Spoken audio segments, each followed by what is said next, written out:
সজীব ভুইয়া শপথের অধীনে থেকে এইরকম একটা বই প্রকাশ করতে পারেন কিনা, এক নম্বর। তিনি একটা ওয়েল শুটেড ভিডিও ওই সময়ের ঘটনাবলীকে নিয়ে তিনি দিতে পারেন কিনা, হাসনাত আব্দুল্লাহ স্ট্যাটাসের পরপর। হাসনাত আব্দুল্লাহর স্ট্যাটাসের পরপর।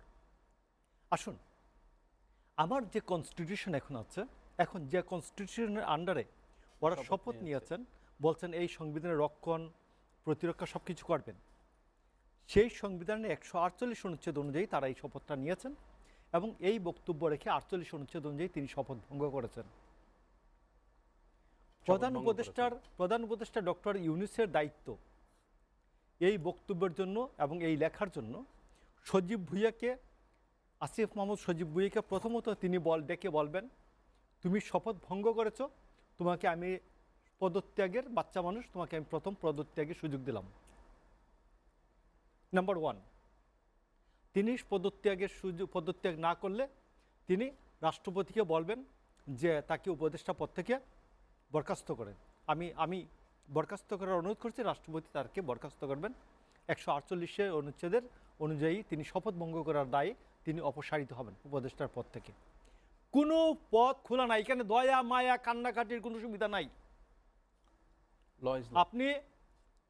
আপনি একবার শুরু থেকে আমাদের 1400 বছর আগে খেলাফতের সময়ও হযরত ওমরের ছেলে শুধুমাত্র খেজুরের সাথে দুধ মিশিয়ে যেটা তৈরি করা হয়, এটা 8 ঘন্টা না 9 ঘন্টা বেশি, এরপরের দিন খাইলেই যেটা এটা মদ হিসাবে ধরা হয়। আবু শামাকে তিনি নিজে ব্যত্যাঘাত করে হত্যা করেছিলেন, মৃত্যুদণ্ড দিয়েছিলেন ব্যত্যাঘাতে।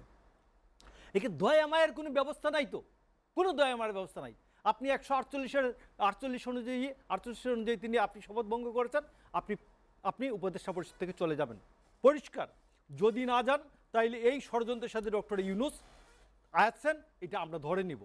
ডক্টর ইউনূস এই পুরো ষড়যন্ত্রটার সাথে আছেন।